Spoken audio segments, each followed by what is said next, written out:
अगर आप अपने परिंदों को प्याज इस्तेमाल करवाते हैं तो इससे कॉक्सी, एंट्राइटिस, इकोलाई और दूसरी रेस्पिरेटरी डिजीज़ से बचा जा सकता है। अस्सलाम वालेकुम, ग्रिफिन पोल्ट्री यूट्यूब चैनल में आपको खुशामदीद। तो आज इस वीडियो में हम प्याज की अफादियत के बारे में बात करेंगे कि इसके क्या फ़ायदे हैं और इसको कितना इस्तेमाल करना चाहिए। तो उसी हवाले से ये मेरी एक वीडियो है।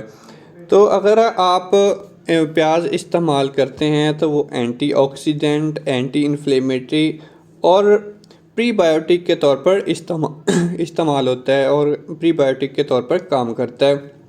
इससे क्या होता है कि बर्ड्स का हाजमा ठीक रहता है और सांस लेने में आसानी होती है, रेस्पिरेटरी डिजीज़ से बचाता है और बर्ड्स की इम्यूनिटी को इंक्रीज़ करता है। तो इसको आप खुराक के अंदर भी इस्तेमाल कर सकते हैं और इसको आप पानी के अंदर भी इस्तेमाल कर सकते हैं। खुराक के अंदर इस्तेमाल करने के लिए आप इसको 50 ग्राम 10 किलो में इस्तेमाल कर सकते हैं। मतलब कि इसको 50 ग्राम लेना है और उसको क्रश कर लेना है। क्रश करने के बाद उसको आपने फीड के अंदर मिक्स कर लेना है। अगर यही आप इसका पानी निकाल रहे हैं किसी ग्राइंडर से या किसी और तरीके से, तो उसको आप 5 सीसी 1 लीटर के अंदर इस्तेमाल कर सकते हैं और ये बहुत अफादियत के लिए हम इसे इस्तेमाल करते हैं। ये क्या करता है कि जिस्म के अंदर, डाइजेस्टिव सिस्टम के अंदर जो मुफीद बैक्टीरिया होते हैं उनकी ग्रोथ को बढ़ाता है और उनको ग्रोथ को बढ़ाने से क्या होगा कि जो फीड हम बर्ड्स को दे रहे हैं वो ज़्यादा हज़म होगी और बर्ड को ज़्यादा लगेगी और वो अंडे और गोश्त की पैदावार ज़्यादा करेगा।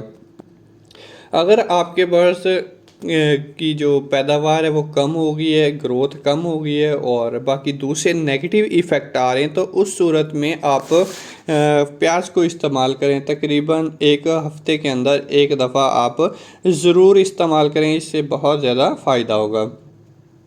और ये ग्रोथ को बढ़ाने के लिए इस्तेमाल होता है। और फ़ीवर, नज़ला, अगर आप बुखार हो गया है आपके बर्ड्स को या उनमें नज़ला, बर्ड्स को नज़ला होना शुरू हो गया, उनके नथने ख़राब होना शुरू हो गए हैं, सांस लेने में प्रॉब्लम हो रही है, तो उसको अगर आप ये इस्तेमाल करवाएंगे तो आप क्या करेगा, इससे फ़ायदा होगा।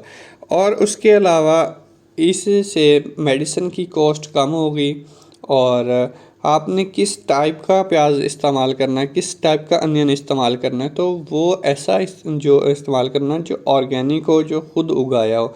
ये नहीं करना कि आपने फार्मी प्याज ले लेना है, क्योंकि उसके ऊपर स्प्रे होती है, सिंथेटिक होती हैं और वो क्या कहते हैं कि उसके अंदर वो चीज़ नहीं होती, वो पूरी मैच्योरिटी की उम्र तक ही नहीं पहुंचता, उसे पहले सेल आउट कर दिया जाता है, तो उसको इस्तेमाल करने का फ़ायदा नहीं है। अगर आपके बर्ड्स के अंदर बहुत ज़्यादा टॉक्सिन हो गया, फीड खाइए और उससे जहर बनना शुरू हो गया, उसको कम करने के लिए इस्तेमाल होता है। हीट स्ट्रेस जो आजकल चल रहा है, जैसे गर्मियों का सीज़न है, तो इसमें वो हीट से बचाने के लिए भी इस्तेमाल होता है, क्योंकि अगर हीट स्ट्रेस आएगा तो उसकी किडनी ख़राब होना शुरू हो जाती है या डाइजेस्टिव सिस्टम ख़राब होना शुरू हो जाता है, इफ़ेक्ट होता है उससे।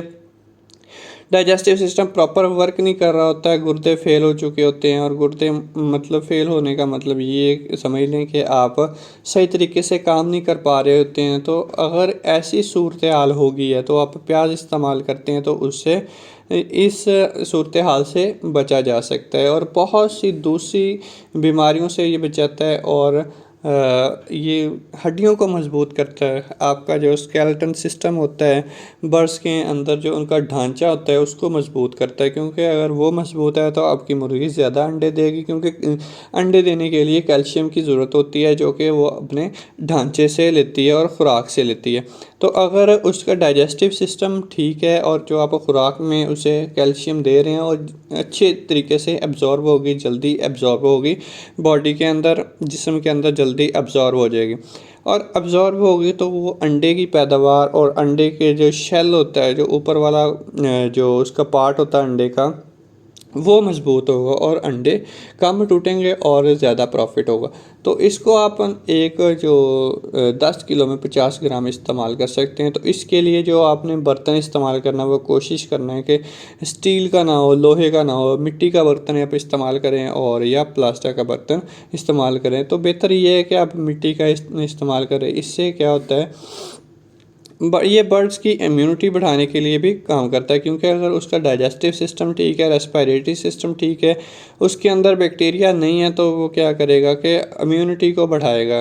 क्यों इम्यूनिटी जो उसके बर्ड्स की है, बीमारियों के ख़िलाफ़ लड़ने की जो ताकत है उसको बढ़ाएगा, क्योंकि जैसे वो फीड खाएगा वो उसका जिस्म का पार्ट बनेगा और ऐसे सेल्स पैदा होंगे, ऐसे खुलिये पैदा होंगे जो बीमारी के ख़िलाफ़ लड़ने के लिए कारआमद साबित होंगे। तो ये इन सब सिस्टम्स को मिला के आपके बर्ड्स की एक तो सेहत को बहाल रखता है, दूसरा इसके सांस लेने में प्रॉब्लम नहीं होती, और फ़ीवर, नज़ला, ज़ुकाम जैसी कोई बीमारी है तो उसको भी दूर करता है, जैसे इकोलाई होगी या एंट्राइटिस हो गया या कॉक्सीडियोसिस होगी। इन बीमारियों से भी ये महफूज रखता है बर्ड्स को, और उनको हीट स्ट्रेस से भी दूर रखता है। अगर उसकी प्रोडक्शन अच्छी नहीं आ रही है, अंडे अच्छे नहीं आ रहे, या वो ज़्यादा वेट गेन हासिल नहीं कर रहा, तो उस सूरत में क्या होगा कि आप इसको अगर ये इस्तेमाल करते हैं तो वो अच्छे इफ़ेक्ट देना शुरू हो गया, उससे ग्रोथ भी अच्छी हो जाएगी और आपका जो क्या कहते हैं कि बॉडी वेट भी ज़्यादा हो जाएगा और सांस में भी बहाली होगी।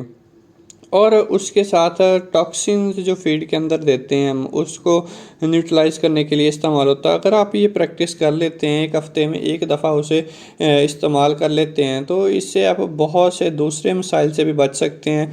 दूसरे मसाइल जैसे कि आप कह सकते हैं कि जो लिटर की वजह से उसकी जो सांस में प्रॉब्लम होती है, या जो टॉक्सिन बन जाता है, या जो जहर बनना शुरू हो जाता है, उससे भी कंट्रोल करने में ये बहुत फ़ायदेमंद होता है। और इसके अलावा अगर हम दही इस्तेमाल करते हैं या लहसुन इस्तेमाल करते हैं अपनी फीड के अंदर, या एक जो आप कह सकते हैं कि एक पीस होता है, उसको 1 लीटर के अंदर उसका पानी निकाल के अगर हम इस्तेमाल कर सकते हैं या उससे करने के आदी हैं, तो हम उसका अंदाज़ा उससे हम क्या कर सकते हैं कि बहुत ज़्यादा अच्छे रिज़ल्ट्स ले सकते हैं। अगर आपको अंदाज़ा नहीं होता कि आपका बर्ड बीमार है, तो आप उसके फीसेस से अंदाज़ा लगा सकते हैं, उसके विठों से अंदाज़ा लगा सकते हैं कि बर्ड की सेहत कैसी है, उसके जो कैसे अंदाज़ा लगाना है कि कौन सी बीमारी के लिए कौन से फीसेस होते हैं। तो वो मेरा लिंक डिस्क्रिप्शन में मौजूद है, आप लिंक पे क्लिक करके आप वो पूरी आप एक डॉक्टर बन सकते हैं। मतलब मेरे कहने का मतलब ये है कि आपको अंदाज़ा हो सकता है कि ये कौन सी बीमारी है, आप मीठों से भी अंदाज़ा लगा सकते हैं। तो एंटी इन्फ्लेमेटरी, एंटीऑक्सीडेंट और प्रीबायोटिक की आपको ज़रूरत नहीं पड़ती। वो एक तो महंगी होती हैं और आपका जो कॉस्ट ऑफ प्रोडक्शन होती है वो बहुत ज़्यादा हाई हो जाती है, और उसके मुतबादल आप ऑर्गेनिक चीज़ें इस्तेमाल करते हैं तो इससे आपको ज़्यादा फ़ायदा होगा। तो अगर आपको मेरी वीडियो अच्छी लगी है तो सब्सक्राइब करना मत भूलिएगा। अल्लाह हाफिज़।